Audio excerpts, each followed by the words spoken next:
අදත් අපි තෝරාගත්තේ 2021 2022 යන වසර දෙකේම සිසුන්ට බොහොම වැදගත් මාතෘකාවක්. ඒ තමයි සැපයුමේ මිල නම්‍යතාවය. ඉතින් අපි දන්නවා ආර්ථික විද්‍යාව විෂය නිර්දේශයේ තියෙන බොහොම වැදගත් මාතෘකාවක් තමයි වෙළඳපොළ ආර්ථිකය. ඒ වෙළඳපොළ ආර්ථිකය යටතේ තියෙන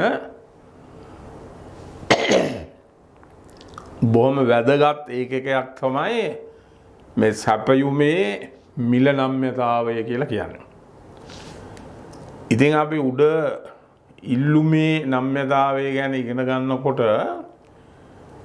අපි කියනවා ඉල්ලුම කෙරෙහි බලපාන සාධක ගොඩක් තියෙන හින්දා අපි පොදුවේ නම්‍යතාවය ඉල්ලුම් නම්‍යතාවය යනු කියලා නිර්වචනය කරද්දී අර බලපාන සාධකය මොකක්ද කියලා නම් කරන්නේ නැහැ.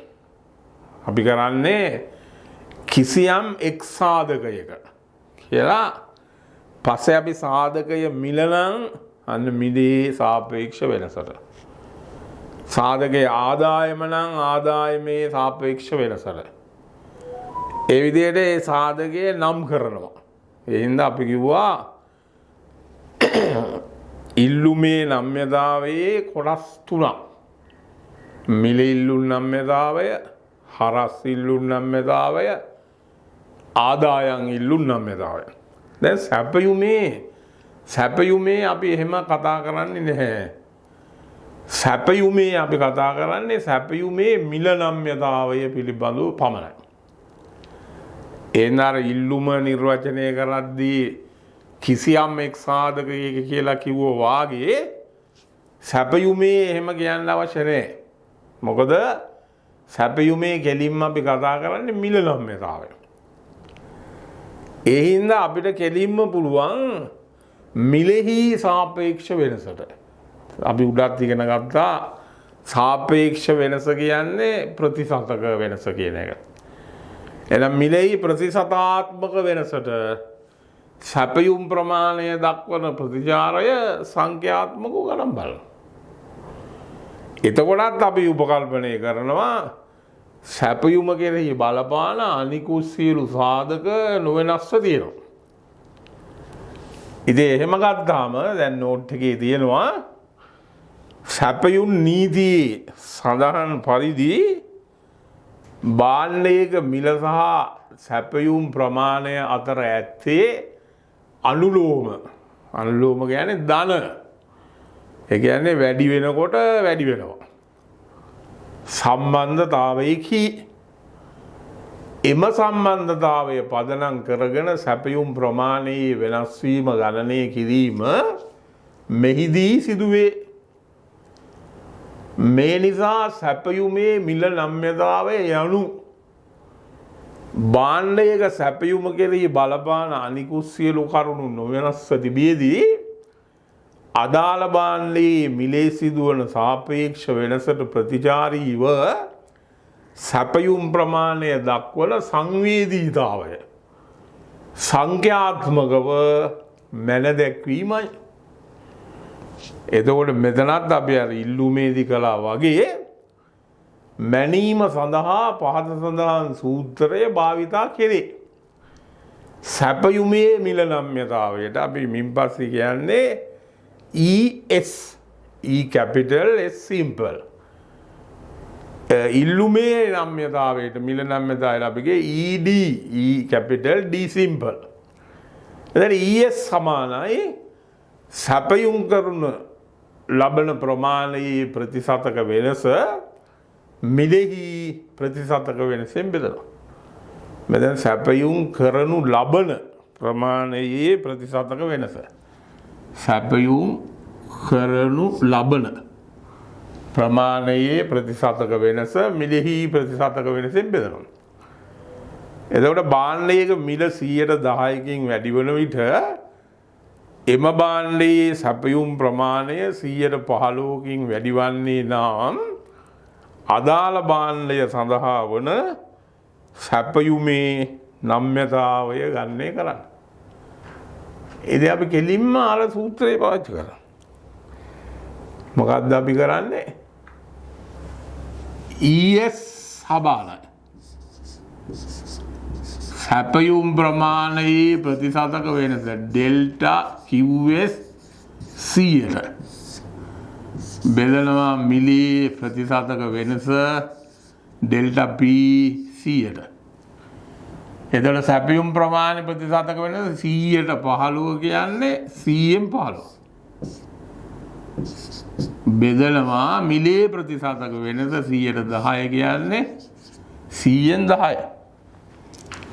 එතකොට සමානයි 100න් උඩ 100න් 15 බෙදීම වැඩි කිරීම කරනවා උඩ යට මාරු වෙනවා 100 යට 10. 100 කැපෙනවා 10න් 15යි කියන්නේ 2න් 3යි කියන්නේ 1/5යි. 1.5යි. එතකොට ඔන්න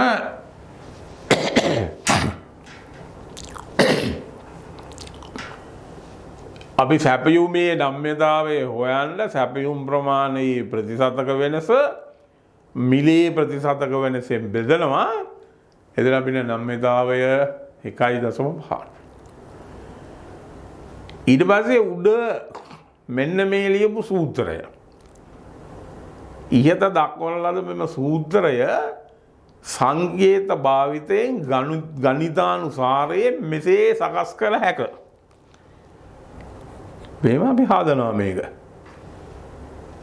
මොකද්ද? ES සමානයි සැපයුම් ප්‍රමාණයේ ප්‍රතිශතක වෙනස මිලෙහි ප්‍රතිශතක වෙනසෙන් බෙදනවා. එතකොට ES සමානයි සැපයුම් ප්‍රමාණයේ ප්‍රතිශතක වෙනස හොයන්න අර සැපයුම් ප්‍රමාණයන් වල වෙනස පෙර පැති මුලින් පැති සැපයුමෙන් බෙදලා 100න් වැඩි කරනවා. එතකොට එනවා ඩෙල්ටා QS යට QS වැඩි කිරීම 100. මිලයන් දෙකේ වෙනස පෙර පැති මුලින් පැති මිලෙන් බෙදලා 100 මිලෙහි ප්‍රතිශතක වෙනස. ඩෙල්ටා P යට P වැඩි කිරීම 100. එතකොට ඩෙල්ටා QS යට QS වැඩි කිරීම 100 මේ බෙදීම වැඩි කිරීම කරනවා. එතකොට ඉරේ යට පදේ උඩ යට මාරු වෙනවා ඩෙල්ටා P යට ඩෙල්ටා P. මෙතන එතකොට 1න් 100 මෙතන 100න් 1 වෙනවා. එතකොට මේ 100ට 100 කැපෙනවා. එතකොට ඉතුරු වෙනවා ඩෙල්ටා QS යට QS වැඩි කිරීම P යට ඩෙල්ටා P. ඊට පස්සේ අපි ඉදිරි ප්‍රයෝජනය සඳහා මේ ඩෙල්ටා කියන පද දෙක එක පැත්තකට ගන්න. ඒ සඳහා මෙතන තියෙන ඩෙල්ටා P මෙතෙන්ට ගන්නවා. මේ QS මෙතෙන්ට දානවා. එතකොට ඇත්තටම අපිට එනවා සැපයුම් නම්‍යතා සූත්‍රය ES සමානයි ඩෙල්ටා QS යට ඩෙල්ටා P වැඩි කිරීම P යට QS. ඉතින් මිල ඉල්ලුම් නම්‍යතා සූත්‍රයමයි. මිල ඉල්ලුම් නම්‍යතා සූත්‍රය අපි ලියන්නේ කොහොමද?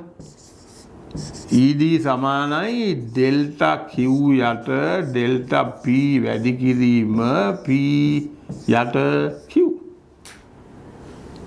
එතකොට ඒකමයි සැපයුම් නම්‍යතා සූත්‍රය කියන්නේ. වෙනස මේ Q තියෙන තැන් දෙකට S අකුරු දෙකක් දාලා තියෙනවා. ඩෙල්ටා QS මෙතන QS කියලා. එතකොට අපි කියනවා සැපයුම් නම්‍යතා සූත්‍රය. ඊට පස්සේ ඔන්න අපි ගන්නවා උදාහරණ ගානක්. ඔන්න භාණ්ඩයක මිල රුපියල් 10 සිට 15 දක්වා වැඩි වන විට අදාළ භාණ්ඩයේ සැපයුම් කරන ප්‍රමාණය ඒකක 20 සිට 30 දක්වා වැඩි විය. මේ තොරතුරු අනුව සැපයුමේ නම්‍යතාවය මෙසේ ගණනය කළ හැකියි. එතකොට මේම ප්‍රතිශතක වෙනස දෙන්නේ නැතුව ලේඛනයක් දුන්නොත් අපි කෙලින්ම අර උඩ සූත්‍රය පාවිච්චි කරනවා. ED සමානයි ඩෙල්ටා QS යට ඩෙල්ටා P වැඩි කිරීම P යට QS කියලා. එතකොට ඩෙල්ටා QS කියන්නේ ප්‍රමාණය ඒකක 20 සිට 30 දක්වා. 30න් 20ක් අඩු කරනවා 10යි.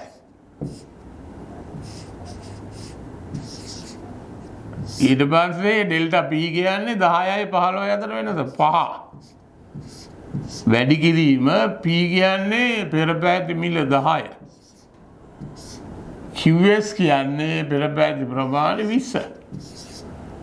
මේ බිඳුව කැපෙනවා. මෙතන 10ට දෙවලා 5යි. එතන 5න් 5යි කියන්නේ උත්තරේ 1යි. එතකොට එනවා සැපයුමේ නම්‍යතාවය 1.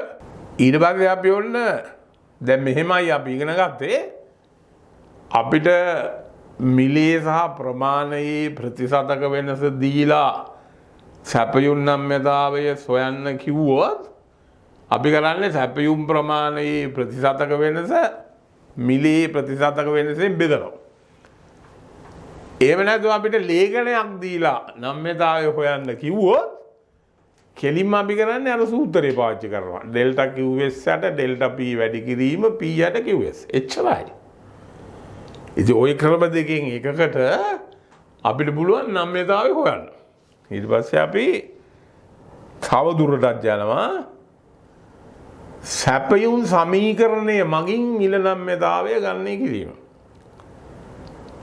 දැන් සැපයුම් වක්‍රය සහිත ප්‍රස්ථාර සටහනක් හෝ සැපයුම් ලේඛනයක් භාවිතා නොකොට සැපයුම් ශ්‍රිතයේ ඕනම ලක්ෂයක මිල නම්‍යතාවය සැපයුම් සමීකරණය මගින්ද ගණනය කළ හැක. සාමාන්‍යයෙන් සැපයුම් සමීකරණය පහත සඳහන් පරිදි දක්වනු ලැබේ. ඒ තමයි QS සමානයි A ධන BP. එතකොට අපිට වැදගත් මෙම සමීකරණයේ B. මෙන්න මෙතන තියෙන B මේ P වල සංගුණකය මිලියේ සංගුණකය. වලින් දැක්වෙන්නේ සැපයුම් වක්‍රයේ බෑවුමයි. මේ නිසා නම්‍යතා සූත්‍රයේ ඩෙල්ටා QS යට ඩෙල්ටා P හෙවත් බෑවුම ඩෙල්ටා QS යට ඩෙල්ටා P කියන්නේ බෑවුම වෙනුවට මේ සමීකරණයේ දැක්වෙන B යොදාගෙන සැපයුමේ මිල නම්‍යතාවය පහත සඳහන් පරිදි ගණනය කළ හැක. එතකොට අපි ගන්නවා ES සමානයි සැපයුම් නම්‍යතාවය සමානයි B. B කියන්නේ මේ සමීකරණේ B. වැඩි කිරීම P යට QS. ඉතින් අපි ඉල්ලුම් සමීකරණේ පාවිච්චි කරලා නම්‍යතාවය හෙවෙන්නේ මේ විදිහට. ED සමානයි එතන ඉල්ලුම් වක්‍රයේ ඍණ බෑවුමක් හින්දා අපි ලියන ඍණ B. වැඩි කිරීම P යට Q. ඉතින් ඒකමයි මේකේ ධන B. වැඩි කිරීම P යට QS.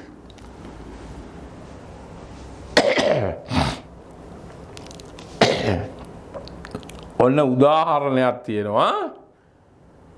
පහත සැපයුම් සමීකරණය ඔබට සපයා තිබේ. QS සමානයි 10 ධන 2යි P. මේ සමීකරණය අනුව රුපියල් 4 මිලේදී සැපයුමේ නම්‍යතාවය ගණනය කරන්න. එතකොට 4 මිලේදී නම්‍යතාවය හොයන්න අපිට තියෙන ලේසිම ක්‍රමය තමයි අපි බලනවා මේ සැපයුම් සමීකරණය අරන්. ඉතින් සැපයුම් සමීකරණය අනුව කොහොමද නම්‍යතාවය හොයන්නේ? අර උඩ සූත්‍රේ. ES සමානයි B වැඩි කිරීම P යට QS. එතකොට අපි දන්නවා B කියන්නේ සැපයුම් සමීකරණේ B. මිල සංගුණකය 2. එහෙනම් 2 වැඩි කිරීම මේකේ කියනවා 4 මිලේදී. එහෙනම් P කියන්නේ 4. එතකොට අපි හොයන්න ඕන 4 දී ප්‍රමාණය. 4 දී ප්‍රමාණය මේ සමීකරණයට ආදේශ කරලා හොයාගන්න. QS සමානයි 10 ධන 2 වැඩි කිරීම P. P කියන්නේ 4. ඒක සමානයි 10 ධන දෙවරක් 4 8යි. 10 ධන 8 කියන්නේ 18යි. ඊට පස්සේ 18 අපි බෙදෙන්න දාන්න. එතකොට සමානයි මේ 18 දෙකේ කැපෙනවා 9. එතකොට 9න් 4යි. 9න් 4 කියන්නේ 0.4යි. එතකොට ඔන්න සමීකරණය දීලා නම්‍යතාවය හොයන්න කිව්වොත් අපි ඔන්න ওই ක්‍රමයට හදනවා. අපිට පුළුවන් ප්‍රතිශතක වෙනස දීලා හොයන්න කිව්වොත් සැපයුම් ප්‍රමාණය ප්‍රතිශතක වෙනස මිලේ ප්‍රතිශතක වෙනසෙන් බෙදනවා. ලේඛනයක් දීලා නම්‍යතාවය හොයන්න කිව්වොත් ES සමානයි ඩෙල්ටා QS යට ඩෙල්ටා P වැඩි කිරීම P යට QS කියලා හදනවා. සමීකරණයක් දුන්නොත් ES සමානයි B වැඩි කිරීම P යට QS කියලා හොයනවා. පැහැදිලිනේ? ඊට පස්සේ අපි තවදුරටත් ඔන්න මිල සැපයුම් නම්‍යතාවයේ ගණනය කරන ක්‍රම සැපයුමේ මිල නම්‍යතාවයේ ගණනය කිරීම සඳහාද ඒ කියන්නේ ඉල්ලුමේ වගේම ක්‍රම දෙකක් භාවිතා කෙරේ. එක සැපයුමේ ලක්ෂණ නම්‍යතාවය point elasticity of supply. දෙක සැපයුමේ ඡාප නම්‍යතාවයේ elasticity of supply. ඉතින් අර ඉල්ලුමේ කියපු කතාවමයි සැපයුමේ ලක්ෂණ නම්‍යතාවය. මෙතෙක් ඉහත දක්වන ලද්දේ සැපයුමේ ලක්ෂණ නම්‍යතාව මේ වෙනකන් අපි ගණන් හැදුවේ ඔක්කොම ලක්ෂ සැපයුම් නම්‍යතාවයට අනුව. ඉතින් සැපයුමේ ලක්ෂණ නම්‍යතාවය යනු ඉල්ලුමෙත් ඔය කතාවමයි කිව්වේ. භාණ්ඩයක් සඳහා වන සැපයුම් වක්‍රයක නැත්නම් සැපයුම් ලේඛනයක මිල සහ සැපයුම් ප්‍රමාණයේ වෙනස ශූන්‍යයට ආසන්න වන විට සැපයුමේ නම්‍යතාවය ගණනය කිරීමයි. ගණනය කිරීම සඳහා පහත සූත්‍රය භාවිතා කෙරේ. මොකද්ද? ES සමානයි ඩෙල්ටා QS යට ඩෙල්ටා P වැඩි කිරීම P යට QS. එතකොට ඒකට තමයි අපි ලක්ෂ සැපයුම් නම්‍යතා සූත්‍රය කියලා කියන්නේ. ඊට පස්සේ අපි ගන්නවා ඔන්න සැපයුමේ ඡාප නම්‍යතාවය. ඒකත් අර ඉල්ලුමේ ඡාප නම්‍යතාවය ගැන කියපු කතාවමයි භාණ්ඩයක් සඳහා වන සැපයුම් වක්‍රයක සැපයුම් ලේඛනයක මිල සහ සැපයුම් ප්‍රමාණයේ වෙනස ශූන්‍යයට ආසන්න නොවි සැලකිය යුතු විශාල පරාසයක් ඔස්සේ පැතිර ගිය අවස්ථාවක සැපයුමේ නම්‍යතාවය ගණනය කිරීමයි. අර ලක්ෂ නම්‍යතාවය ගැලපෙන්නේ ඉතා කුඩා වෙනසකට ශූන්‍යයට ආසන්න වෙනසකට. මේ ශූන්‍යයට ආසන්න නොවන විශාල වෙනසකට නම් අපි යන ඡාප නම්‍යතාවය. මේ සඳහා මිල සහ ප්‍රමාණයේ ප්‍රතිශතක වෙනස ගණනය කිරීමේ පදනම ලෙස ඉල්ලුමේ වගේම මිල සහ ප්‍රමාණයේ මධ්‍යගයේ හෙවත් සාමාන්‍යගේ යොදාගෙන නම්‍යතා සූත්‍රයේ පහත සඳහන් පරිදි සකස් කරගනී. ඉතින් අපි ඉල්ලුමේ ඡාප නම්‍යතාවයේදීත් මේ කතාවමයි කිව්වේ. එතකොටත් අපි ගන්නවා ඔන්න අර වැඩි කරනවා අපි ඩෙල්ටා QS යට දැන් ලක්ෂණ නම්‍යතාවයේ QS වැඩි කිරීම 100. මේකේ මධ්‍යගයනේ. එහෙනම් QS 1 ධන QS 2 බෙදීම 2 වැඩි කිරීම 100. එතකොට එනවා සැපයුම් ප්‍රමාණයේ ප්‍රතිශතක වෙනස ඉරෙන් උඩ. ඊළඟ ඩෙල්ටා P යට P1 ධන P2 බෙදීම 2 වැඩි කිරීම 100. එතන මිලෙහි ප්‍රතිශතක වෙනස. ඊට දැන් මේක සුළු කරනවා. එතන ඉරෙන් උඩ එක තියෙනවා ඩෙල්ටා QS යට QS 1 ධන QS 2 යට 2 ඉරේ යට එක අපි ගන්නවා වැඩි කිරීම එතකොට උඩ යට මාරු වෙනවා මේ යටින්ම තියෙන දෙක මෙතෙන් දෙනවා ඊට P1 ධන P2 යට ඩෙල්ටා P වෙනවා ඊට මෙතන තියෙද්දි මේක 1න් 100නේ. මෙතන 100න් 1 වෙනවා. එතකොට මේ 100ට මේ 100 කැපෙනවා. මේ දෙකට මේ දෙක කැපෙනවා. එතකොට ES සමානයි ඩෙල්ටා QS යට QS එක ධන QS දෙක වැඩි කිරීම P එක ධන P2 යට ඩෙල්ටා P. ඊට පස්සේ අපි කරන්නේ අර ඩෙල්ටා එක පැත්තකට ගන්නවා. මේ ඩෙල්ටා P මෙතෙන්ට ගන්නවා. ඊට පස්සේ මේ ඩෙල්ටා QS යට කියන එක මෙතෙන්ට දානවා. ඉතින් මෙතන මැද වැඩි කිරීමනේ. එහෙනම් මේ පද දෙක මාරු කළා කියලා උත්තරේට කිසිදු හානියක් වෙන්නේ නැහැ. ඒ හින්දා අපි ඡාපනම්‍යතා සූත්‍රය හදා ගන්නවා. ES සමානයි ඩෙල්ටා QS යට ඩෙල්ටා P වැඩි කිරීම P1 ධන P2 යට QS 1 ධන QS 2 කියලා. හරි?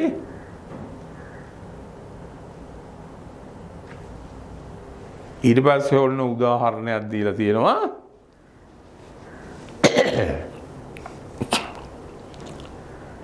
භාණ්ඩයක මිල රුපියල් 30 සිට රුපියල් 50 දක්වා වැඩි වන විට අදාළ භාණ්ඩයේ සැපයුම් ප්‍රමාණය ඒකක 400 සිට 600 දක්වා වැඩි වුවහොත් සැපයුමේ නම්‍යතාවය ගණනය කරන්න. එතන අපි ගන්නවා ඡාප නම්‍යතා සූත්‍රය. ES සමානයි ඩෙල්ටා QS යට ඩෙල්ටා P වැඩි කිරීම P1 ධන P2 යට QS 1 ධන QS 2. එතකොට ඩෙල්ටා Q කියන්නේ 400යි 600යි අතර වෙනස 200. ඩෙල්ටා P කියන්නේ 30යි 50යි අතර වෙනස 20.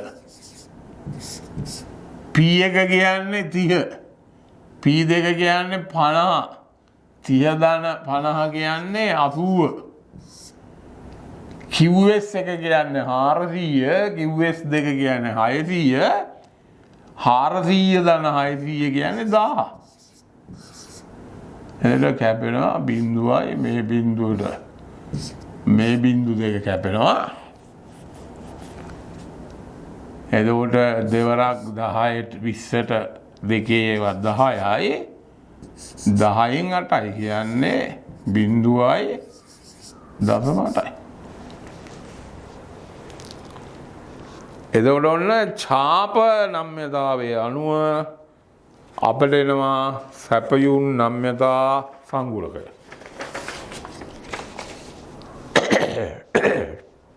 එතකොට අපිට පුළුවන් මිල සහ ප්‍රමාණයේ ශූන්‍යයට ආසන්න වෙනසක් නම් අපි ලක්ෂ නම්‍යතාවයට හොයනවා. මිල සහ ප්‍රමාණයේ විශාල වෙනසක් නම් අපි ඒක හොයනවා ඡාප නම්‍යතාවයට. ඊට පස්සේ අපි තව කොටසකට යනවා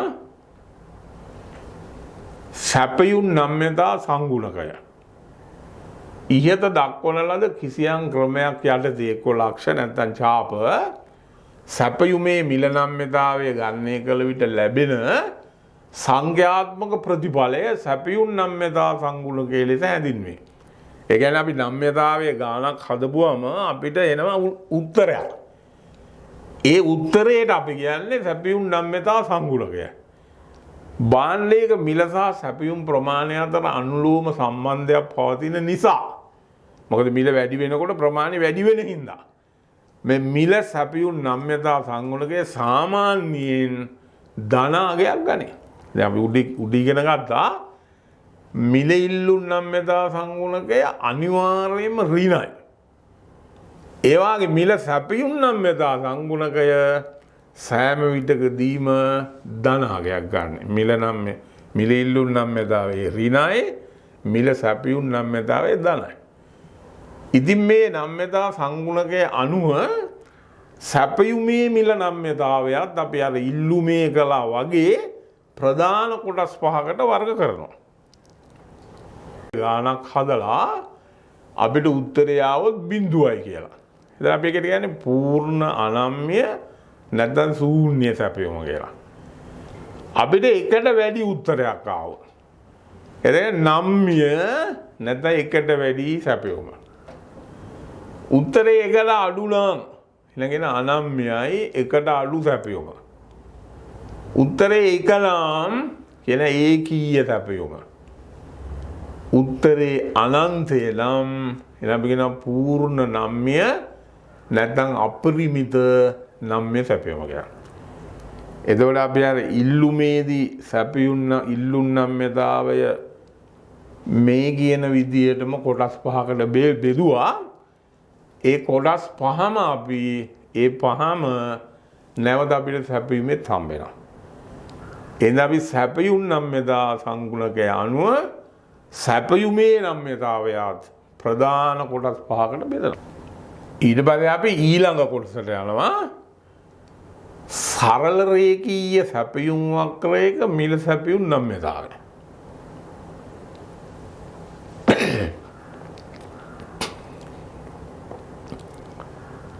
වමේ සිට දකුණට ඉහළට බෑවුම් වන එක දන්නවා ඔයාලා. සරල රේඛීය සැපයුම් වක්‍රයක ඕනෑම ලක්ෂයක මිල සැපයුම් නම්‍යතාවය ලක්ෂ සැපයුම් නම්‍යතා සූත්‍රය යොදාගෙන පාත සඳහන් පරිදි ගණනය කළ හැක. ඒක ඔයාලා දන්නවා. ES සමානයි ඩෙල්ටා QS යට ඩෙල්ටා P වැඩි කිරීම P යට QS. මේ සූත්‍රයේ පළමු පදය. දැන් දන්නවනේ ඉල්ලුමේ නම්‍යතාවය අපි කතා පළමු පදේ දෙවෙනි පදේ. එතකොට පළමු පදේ ඩෙල්ටා QS යට ඩෙල්ටා P. මගින් දැක්වෙන්නේ අර සම්ප්‍රදායික වඳින්නේ. ඉල්ලුමෙත් අපි ඔය කතාව කිව්වා. ඒ කියන්නේ සම්ප්‍රදායිකව තමයි අපි අඳින්නේ තිරස්සක්ෂයේ මිල තිරස්සක්ෂයේ ප්‍රමාණය. එහෙම ඇඳපුවාම ඩෙල්ටා QS යට ඩෙල්ටා P කියන්නේ සැපයුම් වක්‍රයේ බෑවුමේ පරස්පරය. ප්‍රස්ථාර සටහනක් මගින් දක්වනු ලැබුවොත් ඔන්න තිරස්සක්ෂයේ මිල තිරස්සක්ෂයේ ප්‍රමාණය එතකොට කිසියම් ලක්ෂයකට අදාළ සිරස් දුර ඩෙල්ටා P එම ලක්ෂයට අදාළ තිරස් දුරෙන් ඩෙල්ටා QS එන් බෙදනවා. එතකොට බෑවුම එනවා ඩෙල්ටා P යට ඩෙල්ටා QS කියලා. ඊට පස්සේ කියනවා මේ ප්‍රස්ථාර සටහන අනුව ඔන්න සැපයුම් වක්‍රයේ බෑවුම මොකද ඩෙල්ටා P යට ඩෙල්ටා QS. අපි ඒක හොයනවා පරස්පරය. පරස්පරය කියන්නේ එක යට. එක යට ඩෙල්ටා P යට ඩෙල්ටා QS. ඉතින් එක යට කියන්නේ එක බෙදීම අපි ලියන එක වැඩි කිරීම උඩයට මාරු වෙනවා ඩෙල්ටා QS යට ඩෙල්ටා P. එතන එක්වරක් ඩෙල්ටා QS යට ඩෙල්ටා P කියපුවාම එන්නේ ඩෙල්ටා QS යට ඩෙල්ටා P. ඩෙල්ටා QS යට ඩෙල්ටා P කියන්නේ නම්‍යතා සූත්‍රයේ පළමු පදේ. ඒ කියන්නේ අපි සම්ප්‍රදායිකව අඳින සැපයුම් වක්‍රය. සිරස්සක්ෂයේ මිල තිරස්සක්ෂයේ ප්‍රමාණය. එතකොට අපිට බෑවුම හැටියට එන්නේ ඩෙල්ටා P යට ඩෙල්ටා QS. නමුත් නම්‍යතා සූත්‍රයේ පළවෙනි පදේ තියෙන්නේ ඩෙල්ටා QS යට ඩෙල්ටා P. එහෙනම් නම්‍යතා සූත්‍රයේ පළවෙනි පදේ කියලා ලැබෙන්නේ සම්ප්‍රදායික විදිහට අඳින සැපයුම් වක්‍රයේ බෑවුමේ පරස්පරය. එතකොට නම් මේ අනුව නම්‍යතාවයේ ගණනය කිරීම සඳහා මෙම පළමු පදය වන ඩෙල්ටා QS යට ඩෙල්ටා P නම්‍යතා සූත්‍රයේ දෙවන පදය වන P යට QS අනුපාතයෙන් වැඩි කළ යුතුය. වමේ සිට දකුණට ඉහළට බෑවුම් වන සරල රේඛීය සැපයුම් වක්‍රයක ඕනෑම ලක්ෂයකදී නම්‍යතාවය ගණනය කිරීම සඳහා එම සැපයුම් වක්‍රයේ ඕනෑම ලක්ෂයකට අදාළ බෑවුමේ පරස්පරය ගණනය කර එය නම්‍යතා සූත්‍රයේ දෙවන පදය වන P යට කියවන පාදයේ වැඩි කළ යුතුය. අපිට පුළුවන් ඕනම සැපයුම් වක්‍රයක සරල රේඛීය ඕනම ලක්ෂයක් අරගෙන අපි හොයන එකේ බෑවුම. බෑවුම හොයාගෙන ඒ බෑවුම අපි ලියන එක යට කියලා ලියන්නේ පරස්පරය හොයනවා. එතකොට එන්නේ ඇත්තටම නම්‍යතා සූත්‍රයේ පළවෙනි පදේ එන්නේ. දැන් ඩෙල්ටා QS යට ඩෙල්ටා P නෙමෙයි වෙන ඕන සංකේතයක් දාලා මේක ලියන්න පුළුවන්. මොන සංකේතය ආවත් එන්නේ බෑවුමේ පරස්පරයේ හේවත් නම්‍යතා සූත්‍රයේ පළවෙනි පදේ. ඊට පස්සේ අපි කරන්නේ නම්‍යතා සූත්‍රයේ දෙවන පදය වන P යට QS අනුපාතයෙන් වැඩි කළ යුතුය. මෙතන P යට QS වෙන්න ඕන අනුපාතයෙන් වැඩි කළ යුතුය. මෙම කරුණ පසඳාම් පරිදි ප්‍රස්ථාර සටහනක් මගින් දැක්විය හැකියි. ඔන්න මේක තමයි ප්‍රස්ථාර සටහන. දැන් බලන්න මේ ප්‍රස්ථාරයේ ඔන්න සම්ප්‍රදායික විදිහට අපි අදලා තියෙන මිල රුපියල් ප්‍රමාණය තියෙනවා තිරස්සක්ෂේ. එතකොට S2 S3 කියලා ඇඳලා පොදු සැපයුම් වක්‍ර තුනටම පොදු ලක්ෂයක් අපි ලකුණු කරලා තියෙනවා E ලක්ෂය. ඊට පස්සේ ඒකට අදාළ ප්‍රමාණය Q මේ S3 වක්‍රය සැපයුම් වක්‍රය සමග ඡේදනය වන තැන B S1 වක්‍රයේ මූලයේ S වක්‍රයේ මූලයෙන් පටන් ගන්නේ S2 වක්‍රය මේ අක්ෂයේ ඡේදනය වෙන්නේ A ලක්ෂයේදී. ඊට පස්සේ ඔන්න හොඳට බලා ගන්න මේ ප්‍රස්ථාර තුන අපි දැන් මේක විස්තර කරනවා. ඔන්න කියනවා මේ ප්‍රස්ථාර සටහන අනුව S යනු මූලයෙන් ආරම්භ වන බිඳුවෙන් පටන් ගන්න. ඒ කියන්නේ බිඳුවෙන් පටන් ගන්නවා කියන්නේ අන්තඛණ්ඩය ශූන්‍යයි කියලා කියන එක. එතකොට S කියන්නේ අර උඩ ප්‍රස්ථාරයේ මූලයෙන් ආරම්භ වන සරල රේඛීය සැපයුම් වක්‍රය. මේ බිඳුවෙන් පටන් ගන්න එක මේක S කියන්නේ. ඉතින් ඒක අපි විස්තර කරනවා S යනු මූලයෙන් ආරම්භ වෙනවා කියන්නේ අන්තඛණ්ඩයේ ශූන්‍යයි. සරල රේඛීය සැපයුම් වක්‍රයක. දැන් ඔයාලා O level වලට ගණිතය ඉගෙන ගන්නවා සරල රේඛාවක සම්මත ආකාරය y සමානයි mx ධන c. ඒක ඇත්තටම c කියන්නේ අන්තඛණ්ඩය. ඒකයි ශූන්‍ය අන්තඛණ්ඩයක් තියෙනවා. ඊළඟ S2 යනු සිරස් අක්ෂයෙන් ආරම්භ වන. සිරස් අක්ෂයෙන් ආරම්භ වෙනවා කියන්නේ සිරස් අන්තඛණ්ඩය ධනාගයක් ගන්නවා. මේ සිරස් අන්තඛණ්ඩය ධනාගයක් ගන්නවා. ඒකයි S2 කියන්නේ සරල රේඛීය සැපයුම් වක්‍රයකි. ඊළඟ S3 යනු තිරස් අක්ෂයෙන් ආරම්භ වෙනවා. මේ B ගෙන් ආරම්භ වෙනවා. ඒ කියන්නේ සිරස් අන්තඛණ්ඩේ ඍණයි. අන්තඛණ්ඩය කියන්නේ මෙතෙන් එන්න ඕන. මෙතන. ඉතින් මෙතන තිරස් දෙවි. ඒක වැරදි. අතන මෙතන සිරස් වෙන්න ඕන. සිරස් අන්තඛණ්ඩේ ඍණාගයක් ගන්නා සරල රේඛීය සැපයුම් වක්‍රයේ. ඉතින් දැන් මෙතනින් එහාට මේ වැඩේට අපි වැඩේ කරගෙන යන්න මේ සැපයුම් වක්‍ර තුන පිහිටන ආකාරය හොඳට මතක තියෙන්න ඕන. ඊට පස්සේ අපි තවදුරටත් ගන්නවා. ඔන්න අපි අර කිව්වේ E ලක්ෂය යනු වක්‍ර තුනටම පොදු ලක්ෂයක් වන අතර එම ලක්ෂය පදනම් කරගෙන සැපයුමේ නම්‍යතාවය ගණනය කිරීම සඳහා ඉහත ප්‍රස්ථාර සටහනේ දැක්වෙන සැපයුම් වක්‍ර තුනේ බෑවුම සහ බෑවුමේ පරස්පරය කියන්නේ නම්‍යතා සූත්‍රයේ පළවෙනි පදය මෙසේ ගණනය කළ හැකියි. ඉතින් අපි E ලක්ෂයට අදාළව ඉස්සෙල්ලා මේ සැපයුම් වක්‍ර තුනේ බෑවුම හොයා ගන්නවා. ඊට පස්සේ ඒකේ පරස්පරය කියන්නේ එක යට කියලා ඒ කියන්නේ උඩ යන මාරු කරනවා. එතන අපි ගමුකෝ මේ S වක්‍රය. S වක්‍රයේ බෑවුම කියන්නේ මෙතන E ලක්ෂයට අදාළ EQ සිරස් දුර OQ තිරස් දුරෙන් බෙදනවා. එතකොට S වක්‍රයේ බෑවුම කියන්නේ EQ යන OQ. පරස්පරය කියන්නේ එතකොට OQ යට EQ. ඊට පස්සේ අපි ගන්නවා S2 වක්‍රයේ බෑවුම කියන්නේ මෙතෙන්නේ S2 වක්‍රයේ තියෙන්නේ මෙතෙන්ද. EQ බෙදීම AQ එතකොට තිරස් දුර බෙදීම තිරස් දුර. එතකොට S2 වක්‍රයේ බෑවුම මොකද්ද? EQ යට AQ. එතකොට පරස්පරය AQ යට EQ. ඒ වගේ S3 වක්‍රයේ බෑවුම S3 මෙතෙන්ද එන්නේ.